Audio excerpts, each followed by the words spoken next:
Good afternoon, everyone. I'm Michael Jacobson, President and CEO of the Greater Arlington Chamber of Commerce. Thank you for joining us today for our 10th annual State of the District Address with the Arlington Independent School District. Who could have imagined what lay in store for our 75th anniversary at the Chamber? We were required to take a hard pivot from the physical to the virtual world, and how proud I am for what we've accomplished. We found new ways to gather and to celebrate, just like this afternoon in this beautiful beacon of free enterprise. Let me give a special thank you to AISD's Dan Dipert Career and Technical Center and the AISD communications teams for hosting our small group of speakers so we can broadcast this event to you live. As we begin, please welcome Arlington High School senior Kate Michael for the singing of the National Anthem. Oh, say, can you see by the dawn's early light what so proudly we hailed at the twilight's last gleaming, whose broad stripes and bright stars through the perilous fight o'er the ramparts we watched were so gallantly streaming, and the rocket's red glare, the bombs bursting in air, gave proof through the night that our flag was still there. Oh, say, does that star-spangled banner yet wave o'er the land of the free and the home of the brave? Thank you, Kate, for that fantastic rendition of the National Anthem. As an organization, the Chamber's mission statement is Together we champion economic and community prosperity. Together was purposely chosen as the first word, and it's really important because it means everybody. What follows in the mission statement is we champion economic and community prosperity. We were also purposeful in these words. We believe that economic prosperity and community prosperity are intrinsically linked, and we are committed as an organization to developing our community's future. Our goal is to bring everyone together to make our community the best that it can be. We do this through our invaluable partnerships throughout the greater Arlington community, including the Arlington ISD, the University of Texas at Arlington, and Tarrant County College. Education is key to our prosperity, and we continue to cultivate these partnerships to ensure that the jobs available in our community can be filled by those who live here and love this city as much as we do. Because of Arlington's unique demographic and socioeconomic diversity, we have an opportunity and a responsibility to positively impact the next generation of business and community leaders by investing time and resources in new and innovative educational programs and initiatives. Places like where I'm standing today, the Dan Dipert Career and Technical Center, allow Arlington to shine as the pinnacle of what education can be. The Arlington Independent School District has dedicated so many resources to engage all facets of our community in developing and uplifting our youth into the leaders of tomorrow by preparing students for college, career, and citizenship. We are so very lucky to have our district that is investing in our residents and investing in our families. That investment hasn't changed despite the tumultuous times that we are living in. This pandemic has shaken the very fabric of our society. However, in difficult times, we see the best in others. We've seen our community come together stronger than ever. Our school district is no different. Thank you to Dr. Cavazos and the AISD Board of Trustees for your leadership and your perseverance through seemingly impossible circumstances. Thank you to the administration and the staff for your diligence and hard work to ensure success in this new digital environment. Thank you to the teachers on the front lines for educating our community's youth. And finally, thank you to the parents and families for stepping in and stepping up to help support and encourage our students. Now let me thank our sponsors. This event is made possible through the generous support from our business community. I'd like to extend a sincere thanks to all the businesses that have continued to support us in this digital environment. Our business community acknowledges the importance of the AISD mission, and we anxiously await our future employees. Again, this year, our presenting sponsor is Baylor Scott & White Orthopedic and Spine Hospital at Arlington, also known as BOSHA, a fully engaged community partner. Here to say a few words is President and CEO Alan Beck.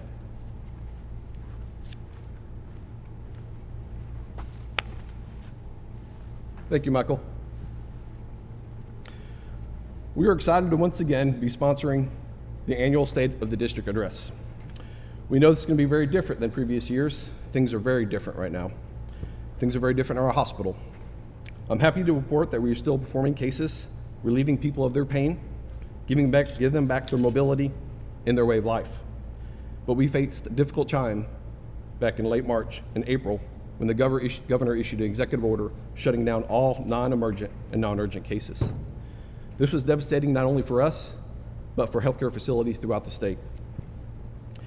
We had daily calls within administration and medical leadership assessing the appropriateness for surgery, deciding which surgeries to go on with and which ones had to be delayed, and that was very difficult. Telling someone that has difficulty getting out of bed because of their pain that we have to delay their surgery. Telling somebody because they have an injury or pain that we may need to delay their surgery that's preventing them from going back to work and providing for their family. Telling somebody that's having pain, not able to interact with their children or grandchildren and enjoy their regular day of life. We were very happy when the executive order was lifted at the end of April. We, like everyone, had to change the way we conduct business. We've always had high standards related to infection control, but we had to raise those standards even higher. We added increased HEPA filtration through the entire hospital. We added UV systems actually in our air handlers that service the entire hospital. We added air purification systems in every operating room, and this is in addition to the additional EVS cleaning of common areas, high contact areas, and the entire facility cleanliness. This all comes at a cost, but a cost that we're willing to bear. We consider this if we have one of our own family members having a surgery, and that fits into our mission statement, how we treat our patients like family. We continued working through this pandemic, obviously being considered essential workers like many. We've also valued our educators and consider them essential workers and heroes. This is challenging times, but this is when we need our heroes and essential workers to step up. I was recently sent to writing by C.S. Lewis, Living in the Atomic Age. I've read it many years ago in high school, actually, but realizing that it was written in 1948, it seems like it was written for what we're going through right now. I encourage you, it's a real short reading, 3 paragraphs. Again, C.S. Lewis, Living in the Atomic Age. Now, as we look forward to Dr. Cavazos' presentation, we are used to his humor. And while times are a little different and stakes are a little higher, we hope to get some of that much needed humor where appropriate.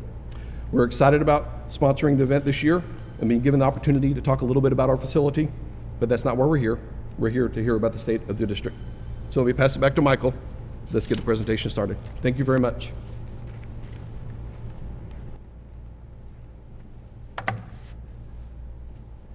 Thank you, Alan and BOSHA, for your investment in this event and, of course, for everything that you're doing in our community. We appreciate it very much. Now let's recognize all of today's sponsors. Our VIP reception sponsor is LBL Architects. Let me thank Tom McCarty, who was willing to do our first virtual VIP reception, so thank you very much for that, Tom. You'll hear more from him later at the reception. Our platinum sponsors are Payco Southwest Realty and Stripazone. I want to thank both of those companies. They are passionate about their customers, their employees, and their communities. Jim Maybach, David Sargent, we appreciate you very much. Our silver sponsors are the City of Arlington, the Arlington Convention and Visitors Bureau, Kernut and Hafer, Tarrant County College Southeast Campus. Our bronze sponsors are Affiliated Bank, Frost Bank, Medical City Arlington, PSK, and Simmons Bank.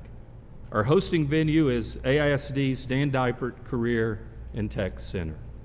We thank all of today's sponsors for their investment in the state of the district and dedication to developing our community's future. Normally at this point, we would ask all of our elected officials to stand up and be recognized. I guess they can stand up in their living rooms or office or wherever they are at the moment, but unfortunately we can't do that here today.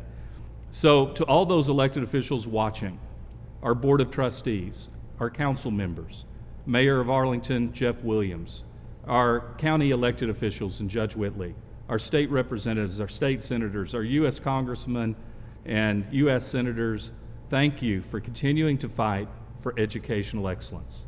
I also want to call out our educational partners, so UTA and Interim President Tech Lim, TCC, Chancellor Eugene Giovannini, and the Southeast Campus President Bill Capola. Before we introduce the man of the hour, it's important to address why the Chamber is hosting this event. We have more people watching today than have ever watched the State of the District in the past, and we want you to know why the Greater Arlington Chamber, along with our members and the business community, are huge supporters of AISD. Education, as mentioned earlier, is core to the success of our organization's mission.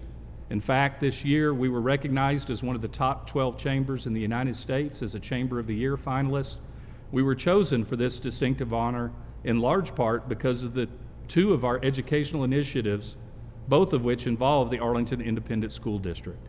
Our Partners in Education program brings together the leaders of this great district with the business leaders in our community. Partners in Education, which we call PI for short, shapes the Greater Arlington's future workforce through educational initiatives that have continuous touch points throughout elementary, junior high, and high school. Thank you to those that serve on our Partners in Education Advisory Committee. We appreciate you very much, and the subcommittees which manage all the great work that we do, like the What's Your Big Idea Entrepreneurship Contest, our chamber scholarships, our career exploration and mentorship programs, and fostering business engagement. By investing in our students, we are creating the type of future workforce our community needs. We also recognize that student development is only half of the equation. Our programs and initiatives would not be successful without the buy-in from the business community. Whether businesses are seeking to build a talent pipeline, give back to the community, or gain social capital, PI gives them a seat at the table to develop programs that are mutually beneficial for both their businesses and the students in the district. Our partnership with AISD is invaluable to the work of the Chamber. Our community is fortunate to have a forward-thinking educational system that allows students to see the full spectrum of education, from pre-K to early college, high school, with a new performing and fine arts center, with multiple dual language academies, with career and technical education and practicum programs. AISD seniors can graduate with one of the 34 industry certifications at no cost, and if they choose to, they can go directly into the workforce and accept jobs, good, high-paying jobs. We are creating the future now. All right, now that I'm done raving about how much we love education at the Chamber, let me please welcome to the podium the President of the Board of Trustees, Kecia Mays. Kecia. Thank you, Mr. Jacobson, for that introduction. Good afternoon, everybody. On behalf of our Arlington ISD Board of Trustees, welcome to all of our beautiful and handsome virtual viewers in the media world. And that does include the individuals here today as well. We are so happy you are able to view our State of the District, hosted by the Greater Arlington Chamber of Commerce and our gracious sponsors. Thank you. The Board of Trustees would like to thank our amazing teachers, staff, principals, counselors, nurses, food service department, central administration, and all the other departments that have worked so hard for what we have been able to accomplish over the past year. The board noticed amazing adaptability, flexibility, and teamwork throughout this district on every single level. All decisions were executed with fidelity and with the safety of our students and staff at the forefront. This also includes the COVID-19 pandemic, as well as raised awareness for equity and systematic racism. This is a district that cares about people, and we believe this is directly impacting the success of our students. Our expectation for you today is to get a taste of what Arlington ISD has been doing since our meeting last year and our plans for moving forward. We are prepared for an amazing year under different circumstances, but our sleeves will remain rolled up as we continue to ensure our students, staff, and community are receiving our best. Now I would like to welcome our next speaker. As president of the Arlington ISD Board of Trustees, I get to see firsthand how much work Superintendent Dr. Marcelo Cavazos does for the students, staff, and Arlington ISD community. That work has reached a new level over the last year. I am sure when Dr. Cavazos became our superintendent in 2012, he could not have envisioned what was to come. But I know he agrees it's been amazing. The Arlington ISD community has been fortunate to see his leadership at a new level since we last talked to you at a very different state of the district last year. Despite a pandemic, he has made sure our students have and are learning in a new virtual world, and that our teachers have the training and resources to teach in that same world. He has made sure our students have been fed with more than 2 million meals distributed. He has made sure technology has been placed in the hands of students who need it. He has made sure our students and staff have been kept safe. And he has prepared us to enter a new world for this upcoming school year, where students will begin virtually and our district will be prepared for whatever comes next. Ladies and gentlemen, it is my pleasure to introduce Superintendent Dr. Marcelo Cavazos.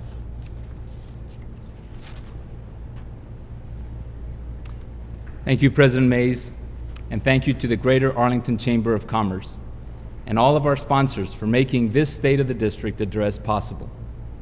Today, I'm going to talk about managing the unimaginable.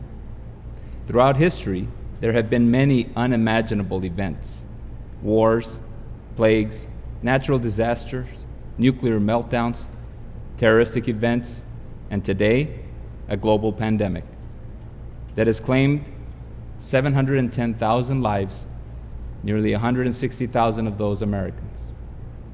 For public schools, COVID-19 is the unimaginable challenge that we grapple with every day.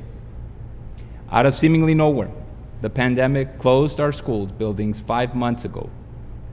Today, we still don't know when we'll reopen for in-person instruction.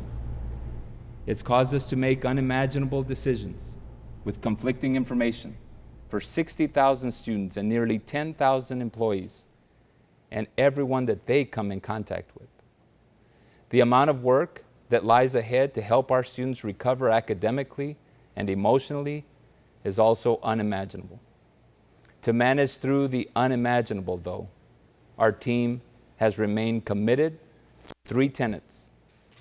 First, we won't be complacent with life and death decisions or be swayed by public opinion. We will make each decision about our schools in partnership with our public health authorities and will be guided by science. We will lean on our leaders, such as our Board of Trustees, our elected officials, business leaders, parents, and others to help inform our decisions. And finally, we'll look for solutions for now and for the challenging days ahead. Leading through COVID-19 has been one of the most complicated and emotional experiences in my role as superintendent, as well as in life, and one that I could not manage without an incredible support team and community. In just a few minutes, Anita Foster joining us with questions that you asked for me to answer. But before we get there, I want to take a few moments to thank our ISD Board of Trustees who have worked around the clock in support of our public education. My gratitude for your support and your encouragement over the past few months simply cannot be measured.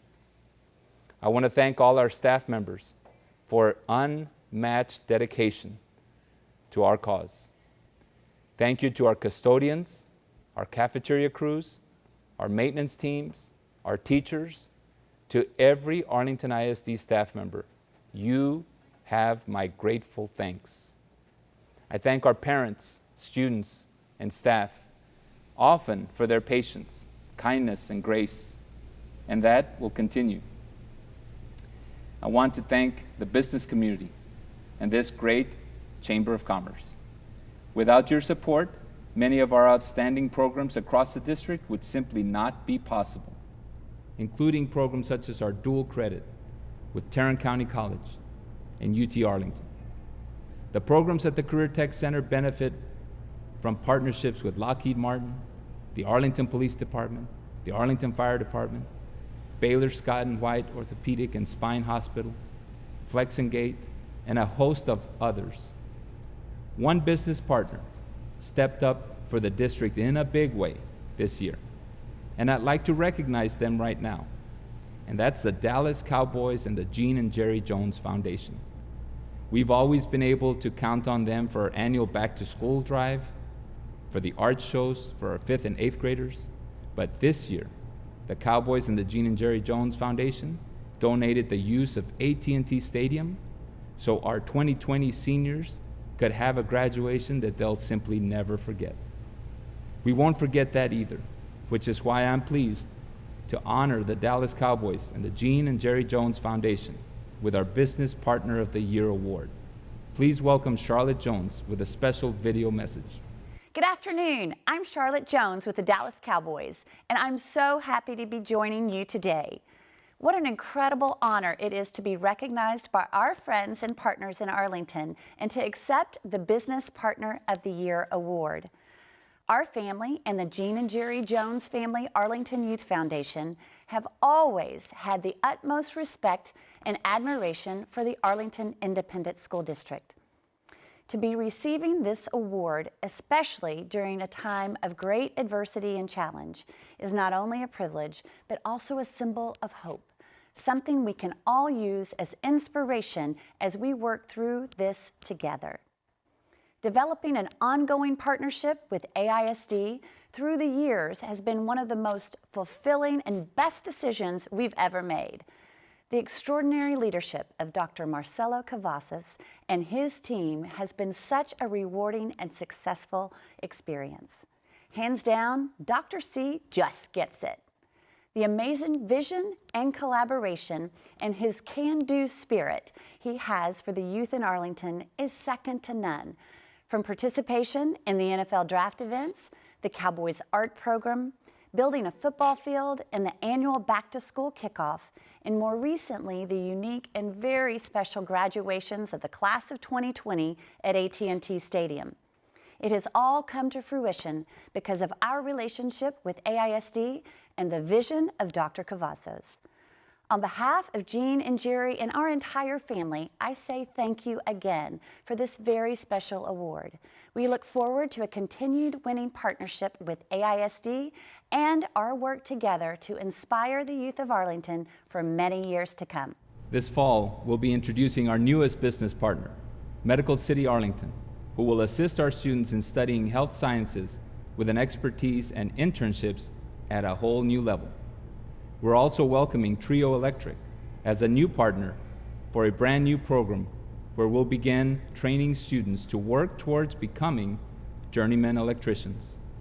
We have an incredible number of community partners as well, including Child Care Associates, the United Way, Fieldred Church, Mission Arlington, just to name a few.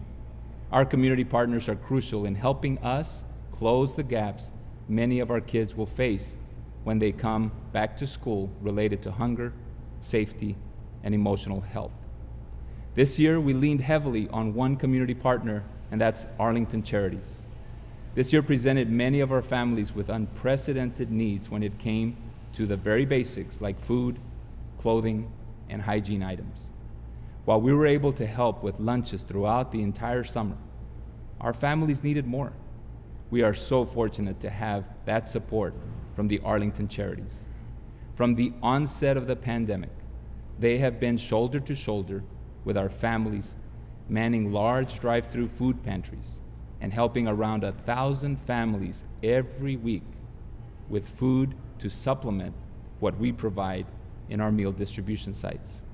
We're fortunate to have partners like the Arlington Charities, and today we're honoring them as our Community Partner of the Year. Joining us by video is their Executive Director, Deb Coppola. Thank you, Dr. Cavazos. Arlington Charities is honored to receive this year's Community Partner Award. We are excited to partner with AISD in our mutual goal to reduce childhood hunger in our community. We appreciate the flexibility and innovation that district staff has put into these efforts, and we look forward to continuing to work together to ensure that none of our children go to bed hungry. Thank you again for being a great community partner, and thank you for this award. Well, hello, Dr. Cavazos. Hello, Anita. So I'm joining you because I've been collecting a number of questions from various stakeholders throughout the week, and there's quite a few. So I put them together so we could do a quick Q&A. But before we start, I just want to echo everyone else's gratitude. I've worked very closely with you for many, many days now in COVID-19, and you have led our district with clarity, with compassion, and with true direction. And I just want to say thank you for that. So you ready to jump right in? Well, I am, Anita, and I've got to tell you that before we start, Yes. you know, this is a little different. I'm used to doing a State of the District when I get to really make fun of people and, well, poke fun at, not make fun of. Laugh with, maybe. Roast. Roast, maybe. But the only one here to laugh is Michael Jacobson and some other people, and so, but we know they have a sense of humor. So we'll try some of that, okay? And if you don't quite understand my humor, maybe talk to Bill Coppola or somebody who can help you with that. But Anita, anyway, back to your questions, because I know they're important questions. Well, I know everyone looks forward to the annual roast. But I want to start with a pressing question that's on the mind of many of our parents and our stakeholders. And that is, when do you think we will actually resume in-person instruction inside of our school buildings? Yeah, well, quite frankly, Anita, we don't know. We don't know when we're going to be able to resume in-person instruction. And I'll tell you that I've had this question over and over and been able to talk to the press and others. I reinforce the same thing, which is we know that the best place for students to be is in the classroom with a teacher. That is not the question. The question is, when is that safe? When is it possible? And as I mentioned in my opening remarks, we're going to follow the science on that. We know that for the first 4 weeks, we're starting virtual or online instruction, August 17th, first day of school.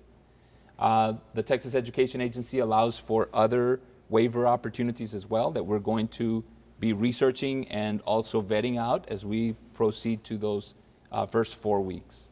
And so that's our current situation as it stands. So I know that you're going to be meeting with some public health officials in a new initiative. Tell us a little bit about what's actually starting this afternoon. Yeah, so this afternoon it begins where we are going to meet with our community health authorities, specifically Dr. Tanasia, with Tarrant County Health. And by the way, before any of that, I want to thank Dr. Tanasia for his support, for his efforts, for his work. Judge Whitley, thank you too. If you're watching, you're welcome to put a comment or something, Judge, if that works for you on Facebook. But we won't mess with you too much. But thank you for your leadership, because we know that that's been really important during this time. But what we're going to meet on is to make sure that we have clear metrics by which we can decide when we open safely our school buildings. Also the guidelines and our protocols, which we've been developed with our health authorities. We've developed them together. But important is that next step of what does community spread look like, hospitalization, contact tracing. What are those metrics that have to be in place before we can safely open a school? And quite frankly, Anita, that guidance has to come from our health professionals because they're the experts. And while we know that they don't have the authority, that was something that they experienced this last couple of weeks, they do have the expertise. And what I've said before is You know, they may not have the authority, but the content and rationale of their recommendations has not changed. The health situation is something that is consistent. And so we're going to rely on them to help school districts be guided to that. So this afternoon, for example, we have a call with Dr. Tanasian, superintendents, and others to help us start vetting that out, as we know the weeks will come quickly. You know, we don't have a lot of metrics, but we have a tremendous amount of recommendations and opinions. And so the CDC has provided some recommendations for when schools should open. And I just want to review the 4 areas that they say you should look at. And each area has a different protocol for opening. So for example, maybe you're in a community that has no to minimal transmission. Things are fine, you have a low test positivity rate. There could be minimal to moderate, substantial, controlled spread. Those are places like the nursing homes or a prison system where you know that you've got spread, but you know where it's coming from. And then the last area that the CDC addresses are communities with uncontrolled community transmission. That is where we are currently in Tarrant County. I pulled the stats yesterday from Tarrant County Public Health, and only 33% of known cases, over 30,000 known cases in Tarrant County, come from a known source. So that means that we've got the rest of those cases from spread from who knows where. And so when we're thinking about opening schools, and we don't have that firm metric, what we do have is the recommendation from the CDC that says, yes, schools should open, but not if you're in a community with this type of spread. What does it mean to you to have to make the decisions about opening schools during an uncontrolled community transmission event? Well, Anita, I'll tell you that there's clarity in much of what you said, because we know as a school district, we are interdependent. We don't operate a school district in isolation of the city of Arlington, of Tarrant County, or of the state. We have 60,000 students, close to 10,000 employees. When we open, we will have an effect on caseload, tracing, testing, go down the list. And understanding that we don't live in isolation. And that's one thing that I think has been, sometimes gets lost, is that it's a school discussion. Open schools, don't open schools. Do hybrid, don't do hybrid. When in reality, it's fundamentally a health discussion. And we're part of that puzzle. Granted, we're a big part of that puzzle. But our effect is tremendous. If we don't open, it has an effect, quite frankly, on parents being able to work, childcare, and others. We understand that. Those outcomes are something that we affect. But fundamentally, the clarity, though, is that we have to be focused on the safety of all our students, staff, and community, and not in isolation, but in an interdependent, connected way with our community. And that's why a county leads some of this effort. A county, a city, a local community begins to piece this together to say, your effect will cause these things to happen. And quite frankly, that has not changed. That through all the different inputs and things, that hasn't changed. That we are going to cause an effect when we open, one way or another, right? And so that's why I think our Tarrant County leaders, our public health authorities, Dr. Simmons, Chief Krausen, City of Arlington, they're outstanding. And they sometimes get lost in this noise. But they're outstanding, and they have the clarity and the direction and the focus that I think we certainly depend on, and I certainly appreciate as superintendent. I really appreciate you saying that, because a lot of the dialogue that we hear in the public is about whether or not kids can spread COVID-19, but we expect there to be cases when we return to school, right? That's something that the Texas Education Agency, the CDC, all of the other groups have said you can expect that. But what we don't want is an overwhelmed system. And so I think what you're describing is important. It's really about safety. Now, you've always put that first every single day. But A lot of parents would say to us, we appreciate that, Dr. Cavazos, but I don't have childcare. I need to go to work. Some folks would say it's the emotional and the physical safety of students.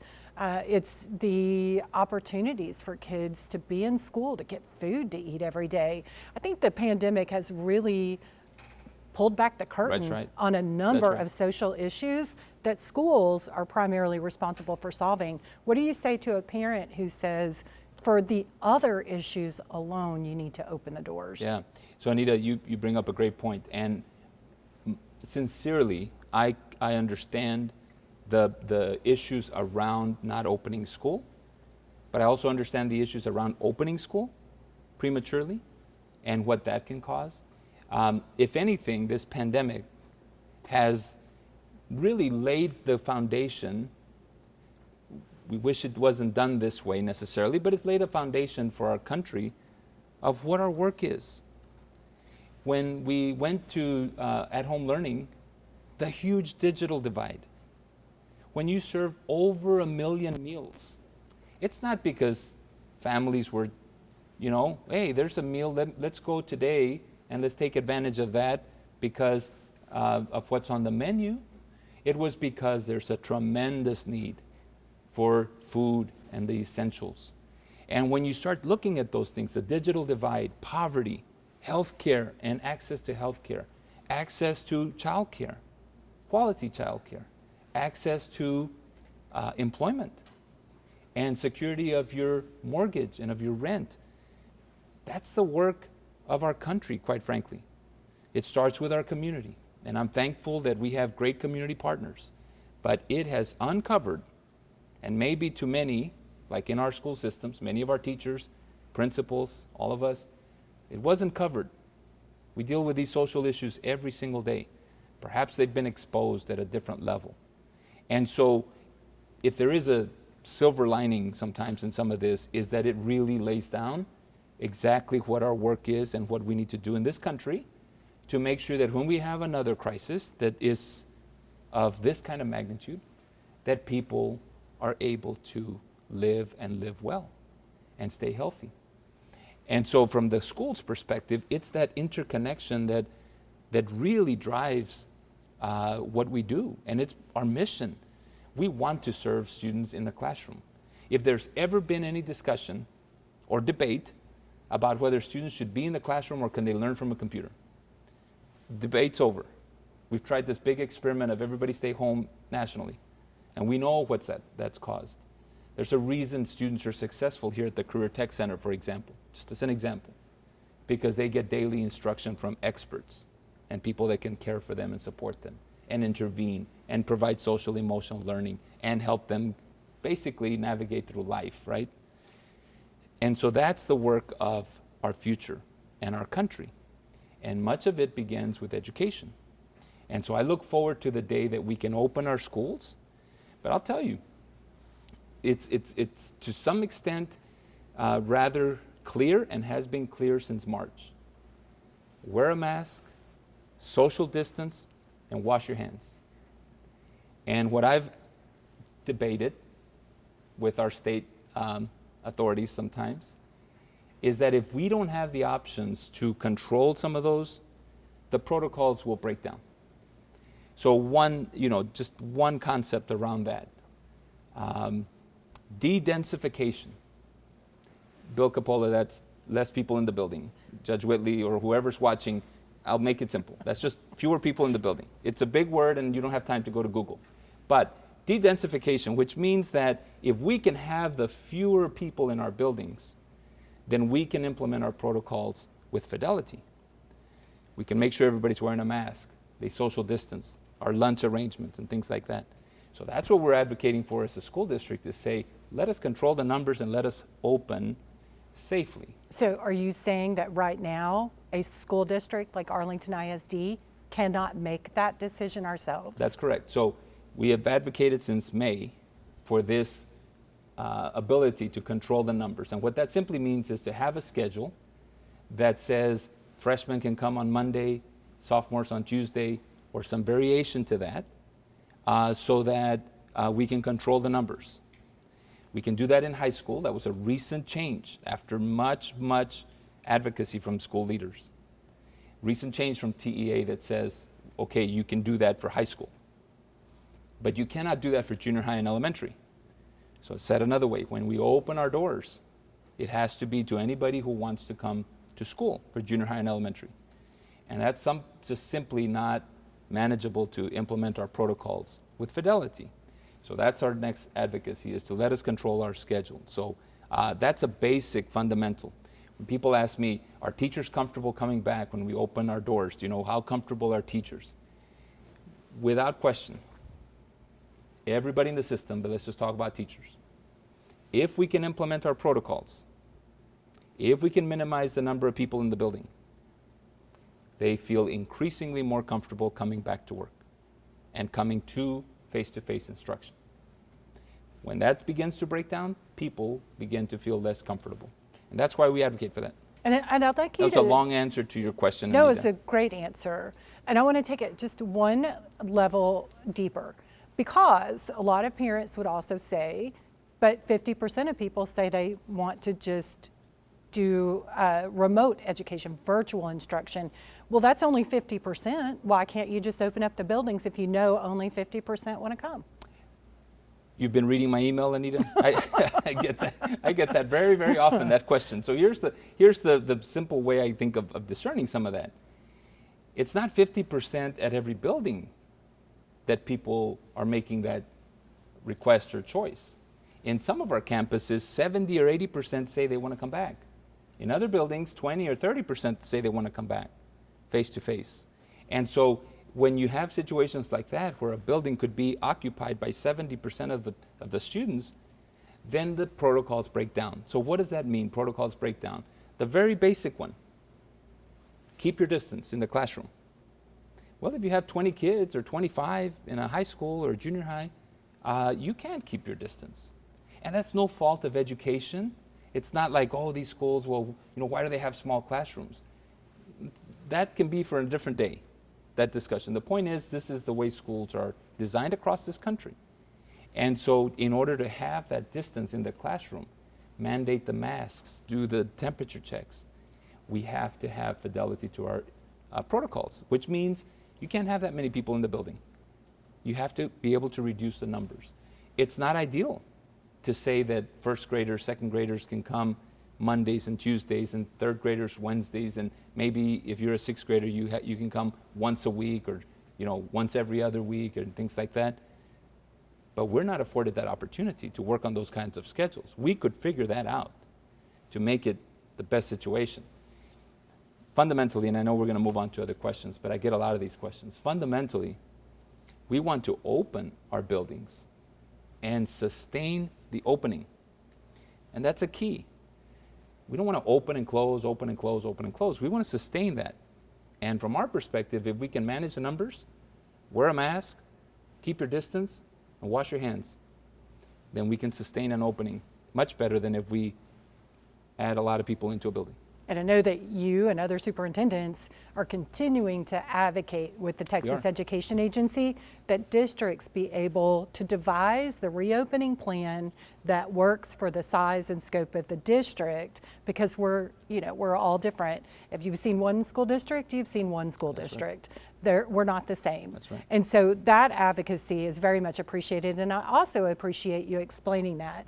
It's not a matter of 50%. It's a matter of 50% where, in which buildings. There's also the issue, we put a guidebook out for parents, and I received several emails from folks that were a little bit surprised at how candid we were. We put a chart side by side of what the TEA required or recommended and what the Arlington ISD would recommend, and we were very clear in our language that said we could not guarantee social distancing.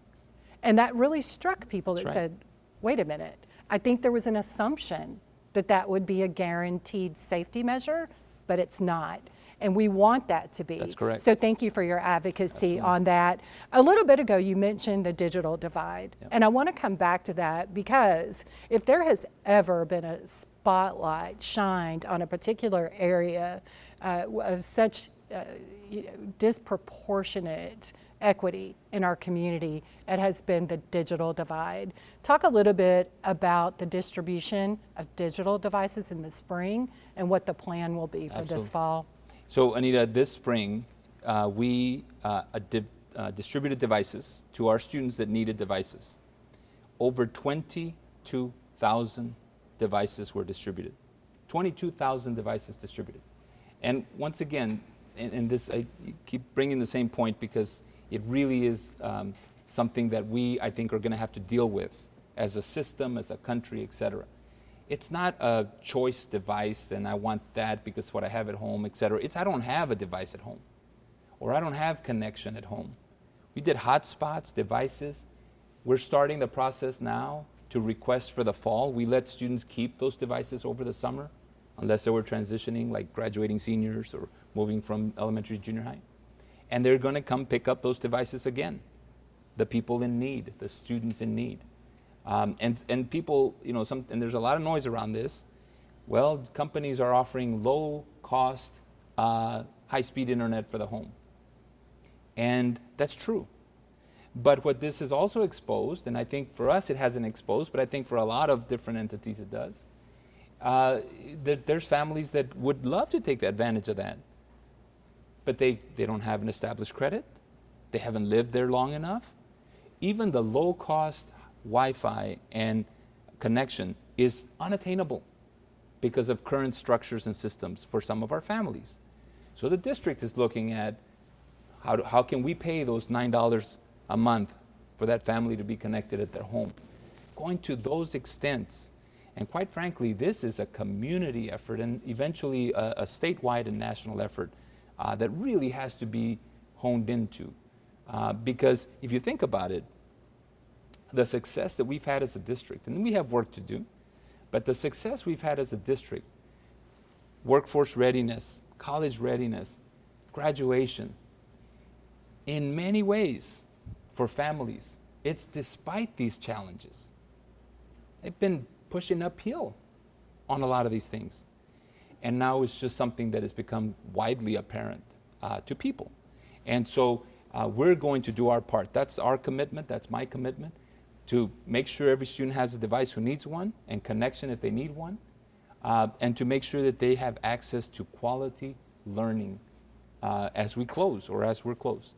So many of the programs that are important to students, and as you just mentioned, when they come to school, they have access to the top of the line technologies and instructors who are experts in whether it's college preparedness or whether it's career training. We're here at the Career Tech Center today, and there are many programs that happen inside the building.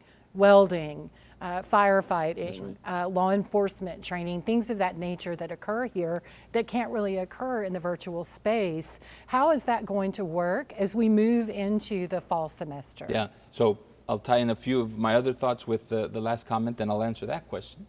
I do want to sincerely thank our community because we have devices, we have a Career Tech Center, because the community has approved bonds and bond issues over the years. And so the community has been generous to say we want to support this type of exceptional learning for our students. And so that's why we have these resources, right? But for the career tech programs and those programs that require hands-on, for the first 4 weeks, they will begin virtually because there's much that can be done virtually. We know at some point those programs will have to be activated in small numbers, small cases, as we proceed, so that those students don't fall behind with their hours, their requirements, because much of that is based on the number of hours you persist through certain functions and things like that. So we're going to activate those programs as the weeks go on. Very good. And I just want to remind the audience, if you're watching and you're just tuning in, we are taking questions. You can leave them in the comment section here on Facebook, and we'll get to as many as we can. We discussed the equity around devices, but the equity issues go beyond.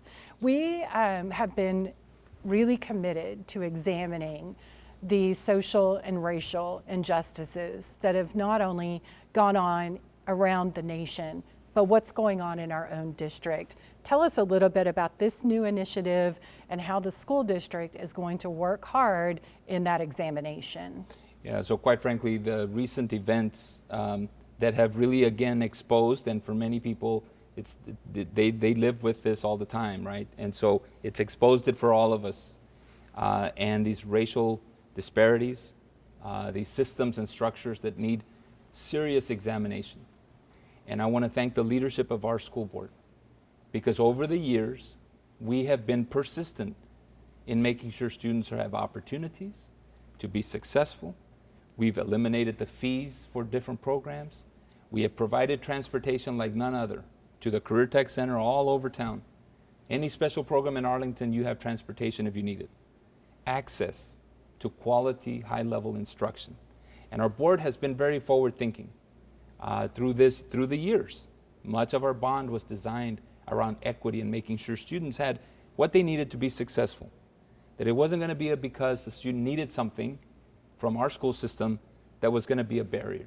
And I'm just so proud of our school board over the years and the school board that is currently serving, right? However, we still need to do more. There is always more work to do, and in this area, there is more work to do.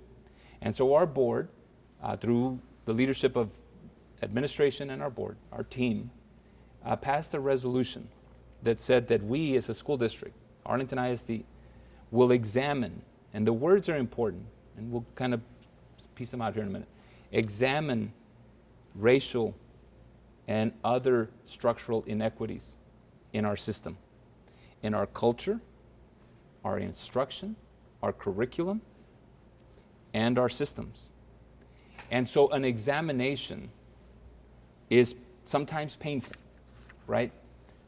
Self-reflection, self-examination many times takes courage. And our board has courage, and our system, our teachers have courage, because they've been dealing with this for many years. But we have to do more. So we're going to set up task force, race talks, dialogues, feedback from our community, our staff, to deeply examine these systems, and then the key with our resolution, make the changes, make the adjustments where those things are broken. And I'm very proud of our district because of the things that we've done, but also very proud of our district because of the courage to examine these systems and commit to breaking through them. Well, I will tell you, when the resolution was read at the board meeting, it was a powerful moment. And I would encourage people who didn't tune into that board meeting to go back and watch our board take line by line, one person at a time, and read that resolution. And I will say, even though we were on Zoom behind the curtain, our leaders, and I know our teachers and our staff members felt the same, were very emotional. I'm still emotional just talking about it today, because it was a beautiful display of commitment to do very difficult work and look at ourselves. That examination, as you say. Okay, well, let's turn direction and examine something else. Yeah, okay. And this will be more fun. All right. More along the world of performance art and athletics. So one of the questions that we got was about the new buildings that are going up over by AT&T Stadium, and what is all of that about? What are the timelines? And of course, we know it's the new Center for Visual and Performing Arts and the Athletics Complex. That's correct. So those two facilities, like no other. It's a visual arts center and our athletics complex. And so we'll have state-of-the-art opportunities for students to realize their potential in the arts, performing, and visual arts. And then another facility, they're not together, but they're in the same property. Sometimes when I talk about these things, people try to imagine that there's a pool next to, in the same building as an art gallery, but there isn't. There's two buildings. But we have our state-of-the-art swimming facility and an arena for basketball and volleyball and things like that, wrestling in particular, where students will have access to these resources to better improve their talent, but also, most important, to increase the availability of these programs to more students.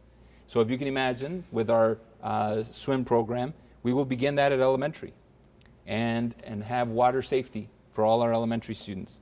then junior high aquatics as well, and high school, to expand those programs. Visual and performing arts, there's classrooms in that center. To do high-level instruction, specialized instruction, advanced instruction for our students. It's a show place.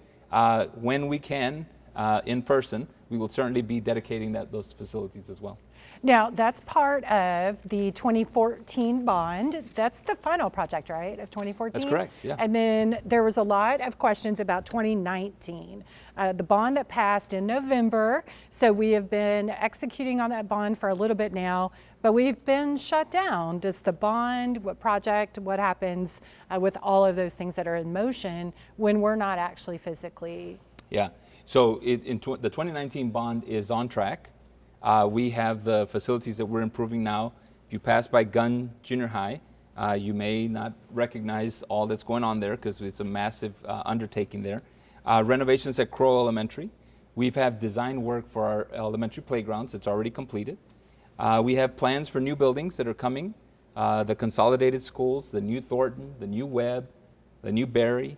We're building some efficiencies with that by consolidating smaller schools. And so those planning and those architectural designs and things are proceeding, and we're not missing there at all. And so that construction is going on, right? Where are we at with the process? Crow, you said, is Crow under Leadership renovation? Academy has some renovations. Gunn Junior High is probably the most extensive. That if you pass by there, you'll really wonder where is Gunn. But it's there. It's just being renovated completely. It's fenced off and things like that. But very exciting about the 2019 bond. And again, that goes back to this commitment that Arlington community has had to make sure our students have the opportunities to be successful. And I don't take that for granted. I don't take any of that for granted because not every community is blessed like we are in Arlington. And just a reminder for questions you're going to be answering at the end, you can just leave them down in the comment section. That's right. And we'll get those over to you. But right now we have a question from our business community, and that is about something called a voter-approved tax ratification election. The acronym is VATRE. It's a mouthful. Yeah. What does that mean, and why is that important? Yeah, so in essence, it's an ability for a school district and a community to access more state funding that can be used for competitive compensation for our teachers, to pay our teachers well, for staff as well, and to make sure that we are able to maintain our operations. So it's on the operations side of the house. We've talked about bond, and there are funds for that, and we've just talked about that. These are fundings for the operations side of the house, fundamentally to stay competitive with our market for teacher salaries. We know that recently HB 3 passed, House Bill 3, implemented full-day pre-kinder, which is very much appreciated from the state. But it also created many inequities with funding. Many of the districts around us have already accessed that more state funding. It takes an election. It takes the voters to approve increasing that tax rate so that we can access more state funding, so that we can do these things and stay competitive with our teacher salaries in particular. There's a lot of energy around that, a lot of positive energy, because it's something that Arlington ISD has waited for a number of years because we're very tied to efficiency and making sure that we only ask when we need it. And we're at that point. Many of our neighboring school districts have already done it. So quite frankly, they have access to more funding to pay their teachers. And many of you see that probably on social media and otherwise when teacher salaries and raises and things like that begin to be something that people are paying attention to. Districts that have not had a voter-approved tax ratification election, they struggle with that kind of funding because there's only so many resources available for that. So we'll be very likely asking the voters in November to help us with the TRE election and to approve that so that we can access more state funding and remain competitive with our teacher salaries. Okay, so moving on from the tax ratification election is another acronym. We have a new one called PTEC. And so one of our leaders asked about the new program coming to Arlington and how it will help students really engage in better paying careers and opportunities. Yeah, so PTEC is an exciting program. And I want to thank Medical City of Arlington, Keith Zimmerman in particular, for being a great partner and working with us to develop this program. It'll be at Bowie High School. It's another variation, if you will, of an early college high school. So students will have access to medical professions, and that's the focus of it, and go straight into the workforce with certifications if they choose to, or go straight to higher ed as well. But it takes a business partner, a large business partner, in this case a hospital, to open those doors exclusively to Arlington ISD in this way. The P-TECH program will be a school within a school at Bowie High School. And we are starting this program in the fall of 21. However, this year, 2021, will be the planning year, and also in the fall we'll be opening up applications for freshmen who will be freshmen the fall of 21. I know this is a lot to keep track of. We'll be opening applications this fall for next fall so students can enter this P-TECH program. It's a combination of Tarrant County College. Thank you, our Chancellor, Jean, thank you so much for your support. Bill Capola, thank you for your support. I know I pick on you, but thank you for your support. UTA, Career Tech Center in this facility will also be partnering for this P-TECH program. It's our first P-TECH and one of very few in Tarrant County. So it's an exciting opportunity for students that's coming up. And that early college high school experience is so unique in Arlington because we already have two other That's right. early college high schools, which is very unusual. Tell me about some of the students that you see come through those programs in that early college environment. Yeah, so it basically students that are of high interest in the medical professions and all aspects of medical profession, not just health services and providing, but the business aspect of medicine and things like that. Highly interested in those fields and wanting to go into the workforce after high school. And then continue their education, but a strict focus kind of on their future in terms of after high school. Those students will be in this P-TECH program, and they'll work as a cohort, and they'll work to take classes here at Bowie High School and at Tarrant County College and at UTA at some point. And so that combination of expertise, and then with Medical City of Arlington, they'll be taking classes there and experiencing programs there at the hospital as well. Highly prepared students, and we look forward to that program. Thank you to Principal Lizardo at Bowie High School for his adaptability in entering a new program within the high school to make this happen. And you mentioned this, there's so much excitement around it, but kids don't have to go to Bowie High School, right? It's much like the STEM Academy at Martin. That's right. You can go to any high school. That's right. You apply from any high school. In this case, you'll be applying from your junior high. And many of our junior high students, and as they matriculate up, are familiar with this. In 8th grade, you can apply for STEM Academy.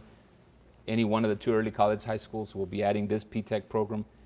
If you want to specialize in something, and I've heard this often and I've said it before, it's not for everybody, but it is for some students. And we're very proud of the students that participate in this. And we have great success too. I think the state average of people going through early college high school that achieve both that high school diploma and that associate's degree is about 40%, but our kids achieve at 90% level. So, that's correct. Because they're in Arlington. That's right. So, that's right. All right. Well, those are the questions that we had that came in ahead of our presentation today, but I will see what questions we have from our audience. So give me just a second. Here's our very first question. Oh, this is a good one. Someone asks, we're very proud to see the huge participation of over 5,000 Arlington ISD students in the What's Your Big Idea contest. How important is entrepreneurship and developing big ideas to the students in our community? Yeah, so that entrepreneurship is fundamental to this country and Arlington in particular. And so we want to encourage that, develop that, foster that, and quite frankly, support it from our business community for students to engage in the entrepreneur, to have that entrepreneur thinking. And we know when they're young, they have many ideas and fit right into this. So that's a great opportunity for our students, and that continues to grow. It's really fun too. You get to see all the ingenuity and the excitement. Okay, our next question, oh, this is a good one as well.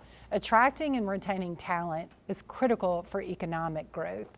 What steps does the district take to ensure that the Arlington ISD students are prepared to enter the workforce? Yeah, so I could talk on for a long time, but I won't. We are laser focused on making sure students are prepared for the workforce, such as the Career Tech Center, the programs they take at their high schools. But this starts at elementary, quite frankly, with career training, career exposure, career days and events, field trips here to the Career Tech Center. Eventually at junior high, you start specializing on some of that, and then you really build your specialization in high school. Focus strictly on that, making sure the students, number one, have the opportunity, but also have the resources they need and the instruction. So great, great opportunities in Arlington ISD over and over and over again of how well prepared our students are. Terrific. Okay, so Becky has a question. For those that are choosing virtual learning, because that's how we're starting this year, how long will that option be available for the school year? Yeah, so it is predicted, okay, so again, these things change, but that they will have that option throughout the school year, throughout the entire school year. Okay, so even if we go back in person? Yeah, it is, unless, and I have to always have a footnote because sometimes the state agency changes the rules. They changed them a week ago, by the way. But they changed the rules. So right now it's, you know, throughout the school year it'll be available unless there's a change from the state agency. But we're planning, if you want to be virtual for the whole year, that's a possibility. Okay, we do get that question a lot on Facebook as well, so thank you for answering that. Maria wants to know about scheduling. Why not a hybrid where, for example, on Monday you go online while the next day you go in person, like an A-B schedule, virtual versus in person? Yeah, so great question, Maria. And so we are designing that for the high school because that's where we're allowed to do it. And that's a key. We're not allowed to do that type of scheduling at junior high and elementary. So that's what we're advocating for, to let us do that so that we can reduce the number of students in the building. But you got it. That would be an ideal type of way of reducing the numbers and maintaining our protocols. So our next question, when schools do open again, how will busing work? Yeah, so busing will work very similar to the way it works normally in the school year. We do anticipate that, because of what we've seen with our numbers, that it'll be reduced use of our busing, but not elimination of routes and things like that. So we're going to provide the transportation because that's a commitment for equity as well.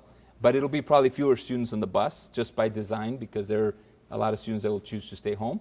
And then there'll be protocols for that, wearing a mask, staying distant from other passengers in the bus.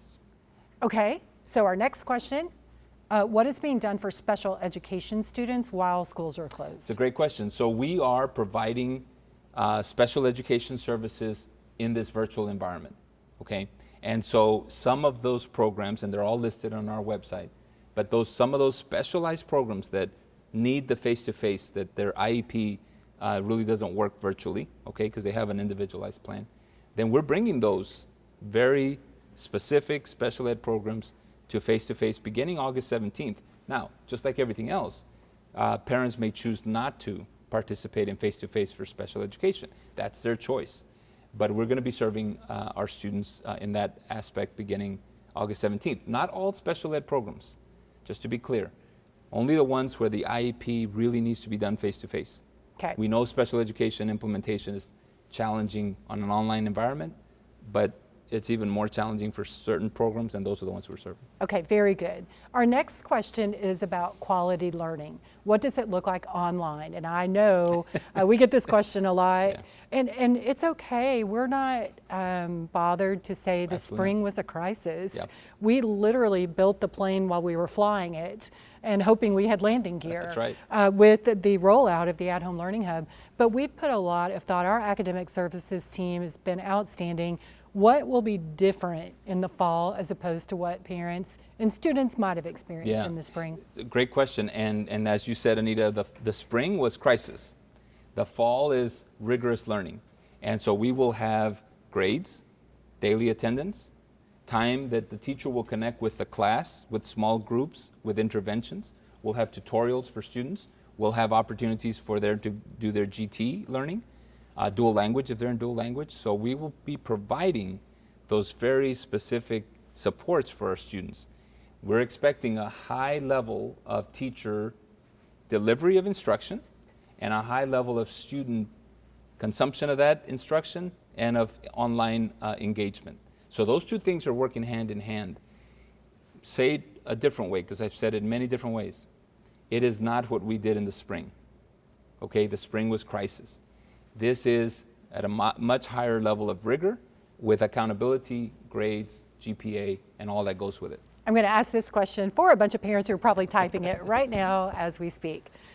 Is the expectation that a student has to be online doing their education during the actual school day? Yeah, so that's a great question. We will have times when the teachers will be live, okay? And the ideal is for students to join when the teacher's live. But we also know that that sometimes is not realistic for some situations, as we talked about already. So we're going to record those sessions so that the students can watch those sessions, those live sessions, at a different time.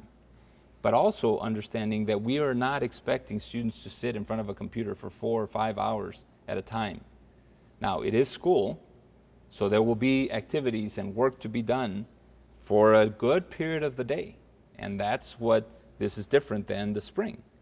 And so we will expect students to be engaged every day, to log on, to do their assignments, to engage with their teacher, because we're going to be taking attendance. And you know the attendance rules. You have to have certain level of attendance in order to get credit for your class. All those things and systems are in full force beginning August 17th.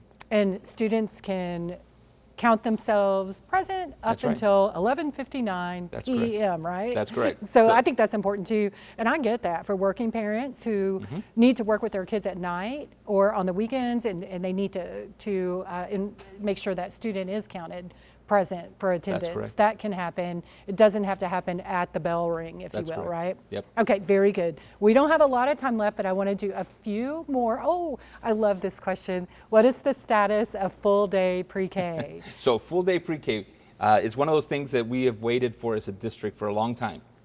It's a major milestone for our district to implement full day pre-K. We didn't have the state funding, so just to be clear, that's why the other districts didn't do full day pre-K. We're here with full day pre-K now, beginning August 17th. And our expectation is the same, that full day pre-K will be implemented with fidelity, with teacher interaction. We know it's challenging to do online learning for a pre-K student, but we have those opportunities to stay engaged so that when we do open, the gap of learning is not so big that it becomes something that follows a student for a long time. We want that gap, because we know there'll be a gap, to be manageable. So stay engaged with us, register, stay engaged so that those gaps don't become big gaps. Full day pre-K, full force, August 17th. And I love this. Every pre-K student is going to get a backpack That's right. this year with school supplies and fun things. Their teachers are going to be dramatically, they'll be very excited, right. I should say, to welcome those kids to education for the very first time. That's We're right. excited about that too.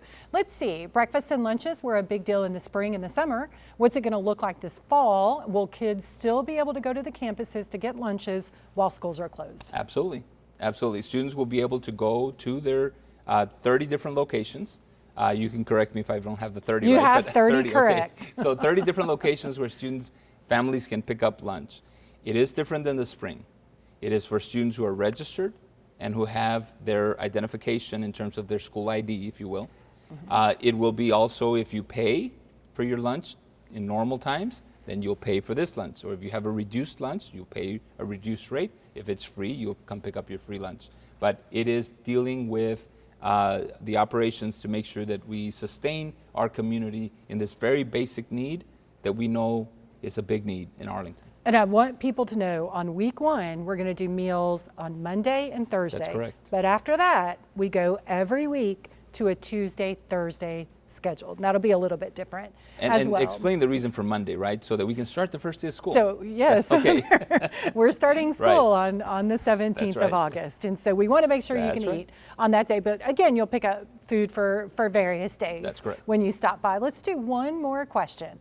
Everything is different this year, including registration. What are you doing to make sure that all kids get registered and none fall through the cracks? So we have an extensive effort for Operation Registration.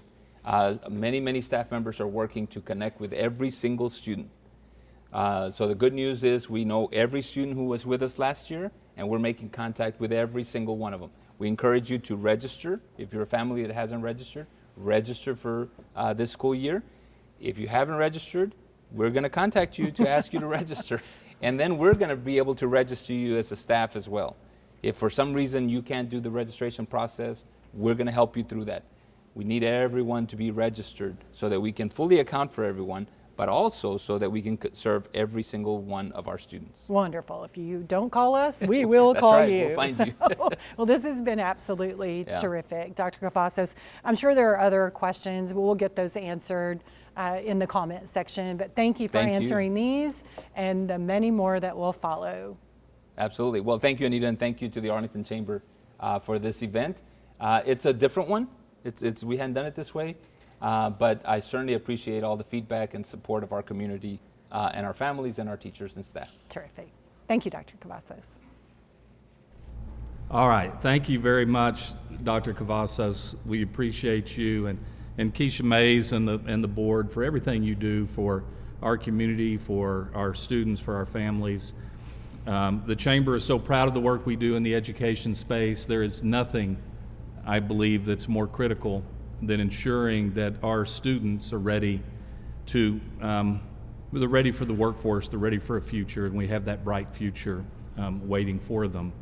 I know that Dr. Cavazos would agree with me that, we're much younger, we're more charming, wise, funny, and certainly more athletic in person, so we look forward to being in person next year. The other thing I would comment on, it's Dr. Cavazos, being the great educator he is, the one thing I learned today is that every question is a great question. So thank you for following through with that. I'm going to ask everybody to make sure that are watching that you engage in education, whether that's with your children, or if it's with your business, or if it's with a family member. Right now, more than ever, we need to make sure that our children are getting the best education they can, and these are remarkable times that are going to require remarkable effort, so please do engage. If you're not a member of the Chamber of Commerce, and our mission statement of Together We Champion Economic and Community Prosperity rings true to you, please do join us and invest in us and work with us to make our community the best it can be. Wear your mask. When you're going around, make sure you have a mask on and you're practicing social distancing and you're washing your hands and you're doing all those things that allow us to keep our economy going. It's so critically important that we avoid any further shutdowns, so please do your part to make sure that we are safe. And as you're out and about, and you should be limited as far as being out and about, but do shop local. Go to your local shops, your local restaurants, and by the way, you can do it online and you can drive through. Don't forget your local companies. I want to thank our sponsors. So Baylor Scott & White Orthopedic and Spine Hospital at Arlington, thank you for your presenting sponsorship. LBL, thank you. Payco Southwest, Stripazone, the City of Arlington, Arlington Convention and Visitors Bureau, Carnut and Hafer, Tarrant County College, Affiliated Bank, Frost Bank, Medical City Arlington, PSK, Simmons Bank. Thank you for continuing to sponsor in this new virtual world. We couldn't still do these sorts of programs without your support. We appreciate you very much. To the team that's made this happen today, so to Anita and Spence and Britton and Alicia and Henry from the Chamber side and everybody else here who I don't know all of their names, but thank y'all very much for helping us have a great event. With that, have a great day.